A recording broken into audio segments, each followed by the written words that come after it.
Hello, hello. I am popping on today. This was the week 1 of live classes, and a place where I generally start with folks is getting them feeling good in squatting. So I'm gonna share kind of what some of the things we kind of did in class so that everybody in their knees felt great. Squatting, and then we build from there. So I am just gonna give people another minute in case they want to join live. But if your knees are hesitant about squatting or squatting at a certain depth, this is gonna help you. Okay, so first place I like to start is I want them to have a bench or a chair. We used a chair. And when they come to standing in front of it, I want them to have some sort of reference that they're able to touch it with the back of their leg. Even before we did this though, we worked with weight shifting so they could sense where the weight was in their foot, because I don't want someone to start where, can you see how I'm squishing the skin of my heel and I've got weight back through my heel here, okay? If I squat from here, I'm not set up to take advantage of all of the fulcrum points available to me in a squat, and I will overuse certain fulcrum points, being either the hip or the knee or the ankle. I need to have the fulcrum point of the foot, the transverse arch, part of the equation. So I want to get people working and shifting their weight so that they feel their weight and center of mass pressing down through their first MTP joint, which is right here, so that we start to get this transverse arch of the foot setting up. Arches are strong when we use them, okay? So I need to get somebody feeling how, oh, I can be weighted back on my heel, and then I'm not going to use the fulcrum point of my foot. Oh, I can shift my center of mass, and you'll watch, and some people will actually shift their shoulders forward but their hips back to get that center of mass, which again is going to monkey with your fulcrum points. So just working with that weight shift so that we feel how I can get pressure into different parts of my foot. And I don't want to go so far forward that my toes grip or start to pitch, push down, or lift up away from the floor. So just some weight shifting sensing. Then when people are able to find that transverse arch of the foot and I've got weight there, my skin of my heel is still touching the ground, but I don't have the bone or the calcaneus, the heel bone, squishing down into the ground, okay? I just have the skin of my heel touching the ground. Now from here, all I'm gonna do is keep that pressure, that transverse arch. I wanna think of the end point, so that first MTP joint and fifth MTP joint, reaching down into the ground, and almost a sense like I'm pulling my feet up off the ground to fold me up and bring me down in the chair. I don't want to keep my heels locked on the ground or in contact with the ground the whole time, okay? So for some of us, that might be I need to have a sense of reaching my pinky toe out to get that transverse arch to set up. Others of us might need to do something with the heel bone in order to get tension through that foot so that I don't have to take my weight from the midfoot and thrust it back into the heel, okay?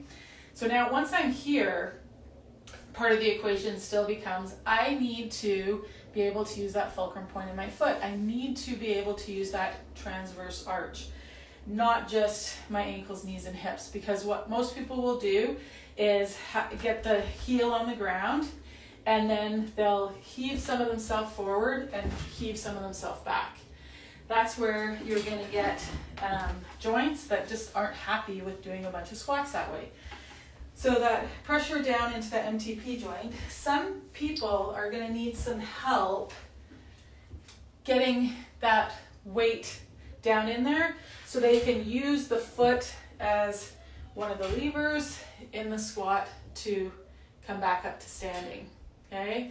So it becomes the fulcrum point of that transverse arch, the ankle, knee, and the hip that bring me down and that bring me back up. So a dumbbell on the knees or a weight in front can be helpful. Some people, it works really well to bring a weight to the back of the head, to that occipital ridge, so they can kind of push the weight into that ridge, push the ridge into the weight. That gets them some global tension that has them be able to incorporate that fulcrum point at the foot. Okay, other people, we use chain. So again, I can use handles of that chain. Could be a dowel, barbell, again at the occipital ridge at the back of the head, that I'm shifting my weight and then able to come out of that squat and use all of the fulcrum points available to me. Another tool that works well, again, could be a barbell. I just use dowels, but I've got this in front of me, okay, and I'm gonna push down into it as I come up. Push down into it, but it's all about getting the foot active in the squat, and the foot active in the squat is not staying rooted through the tripod. It is not staying heavy in the heels. Those things might be useful for an Olympic lift maybe, but I downhill ski. This way of squatting has me remain much more dynamic and balanced in my hiking and skiing. And my knees and my hips never feel tight or cranky. So I don't have to go and do things after my workout or after my activity in order to feel good. The activity is my training and it is my recovery, if you will. So any questions or thoughts about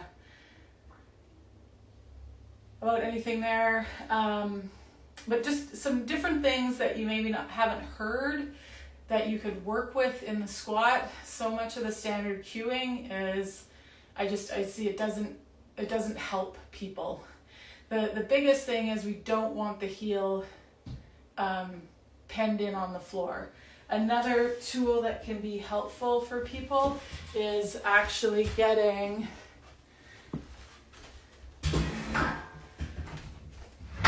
them, so in that standing where I've got the back of my leg touching that reference point, I just have the ball of the foot on it. Okay, because if I'm somebody that's used to being back here in my heel, my brain knows, if I go weight back there, I'm gonna fall off of this platform, okay?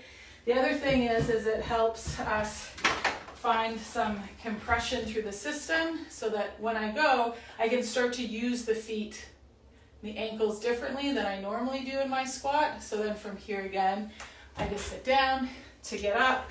Now I've got some space for the heel to work where my brain isn't already going, I'm just gonna run into the floor, So there's some thoughts, ideas that can help with squatting, or if you just wanna make getting up and out of your chair work better for you, so that when you go for your walk, when you go for your run, you're already training the mechanics that we want to be using through our joints in those activities. That's all I had. That's all I wanted to share. Yeah. Hey, DJ.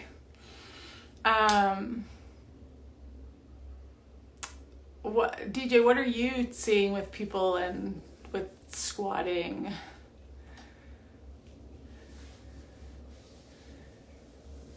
Maybe you're just driving and listening, not wanting to engage. Anyways, I'm looking forward to seeing you in person in a couple of weeks. Okay, that's all I had. Thanks for popping on. Bye.